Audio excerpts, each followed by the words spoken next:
Pengertian lembaga keagamaan. Lembaga keagamaan adalah sebuah sistem sosial yang dibentuk untuk mengatur, membimbing, dan mengordinasikan aktivitas keagamaan dalam masyarakat. Lembaga ini berfungsi menjaga keberlangsungan ajaran agama agar tetap sesuai dengan nilai-nilai yang diyakini oleh penganutnya. Ciri-ciri lembaga keagamaan memiliki aturan dan struktur organisasi, memiliki pemimpin agama, ustadz, pendeta, biksu, rohaniawan, dan sebagainya, menyelenggarakan ibadah secara teratur, mewariskan nilai-nilai keagamaan secara turun-temurun. Contoh, lembaga keagamaan, masjid, gereja, pura, vihara, majelis taklim, pesantren, paroki, ormas keagamaan. 2. Fungsi lembaga keagamaan. Pertama, mengatur aktivitas ibadah. Setiap agama memiliki tata cara ibadah yang harus diikuti. Lembaga keagamaan bertugas menjaga aturan itu agar tidak menyimpang dan tetap sesuai ajaran. Kedua, menanamkan moral dan etika. Agama menjadi dasar nilai dalam kehidupan. Lembaga agama mendorong masyarakat untuk bersikap jujur, disiplin, tolong-menolong, dan menjauhi perbuatan buruk.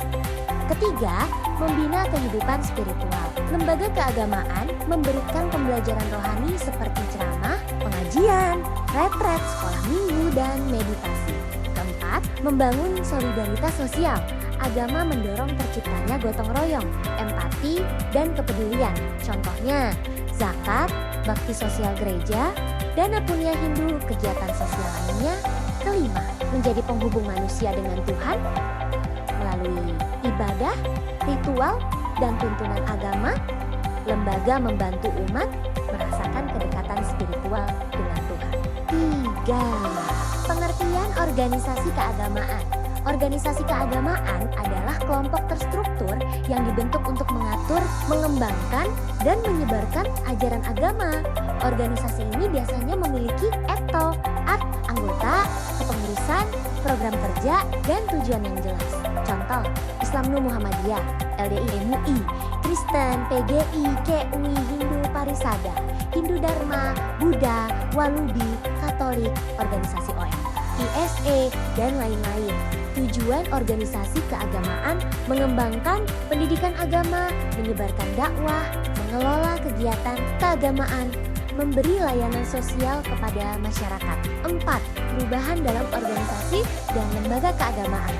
Seiring perkembangan zaman, lembaga keagamaan mengalami banyak penyesuaian. Seperti pertama, modernisasi struktur, lembaga mulai menerapkan manajemen modern, lebih rapi, akuntabel, dan transparan. Kedua, digitalisasi khotbah, pengajian, misa daring, dan konten keagamaan kini banyak tersedia di YouTube, Instagram, TikTok, Zoom, dan platform lainnya. Ketiga, isu sosial kontemporer, organisasi keagamaan kini ikut terlibat dalam isu lingkungan hidup, perdamaian dan toleransi, hak asasi manusia, keadilan sosial. Keempat, peran yang lebih luas, tidak hanya ibadah, tetapi juga pendidikan, ekonomi umat, kesehatan, dan pemberdayaan masyarakat. 5.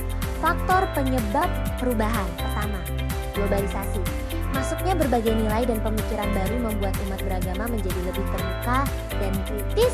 Kedua, teknologi, informasi, media sosial dan internet mempermudah penyebaran dakwah dan informasi keagamaan dalam hitungan detik. Ketiga, perubahan sosial budaya. Generasi muda memiliki cara berpikir lebih rasional dan terbuka, sehingga lembaga keagamaan harus menyesuaikan gaya pendekatan. Keempat, modernisasi dan pendidikan. Masyarakat berpendidikan tinggi cenderung mengharapkan manajemen lembaga agama yang profesional dan transparan. 6. Dampak perubahan, dampak positif. Dakwah lebih cepat dan menjangkau seluruh dunia. Generasi muda lebih mudah memahami ajaran lewat media kreatif. Lembaga agama menjadi lebih transparan dan akuntabel, meningkatkan dialog antara agama dan masyarakat modern. Dampak negatif, penyimpangan ajaran lebih mudah tersebar di media sosial. Luntur atau tergesernya nilai tradisi lokal. Konflik pendapat antara penganut gaya tradisional dan modern. Politisasi agama di internet. 7. Contoh nyata perubahan. Pengajian online di Zoom, YouTube, dan TikTok. Gereja menyediakan misa live streaming. Pesantren memakai kelas digital, e-learning, dan aplikasi tokoh agama menjadi konten kreator. Donasi keagamaan dilakukan lewat aplikasi dompet digital. 8. Kesimpulan, perubahan dalam organisasi dan lembaga keagamaan adalah hal wajar karena masyarakat juga berubah. Namun, seluruh proses perubahan ini harus tetap menjaga nilai dasar agama agar tidak kehilangan jati diri. Lembaga agama harus responsif terhadap perkembangan zaman, tetap menjaga nilai moral dan spiritual, membantu masyarakat hidup beriman dan berakhlak mulia.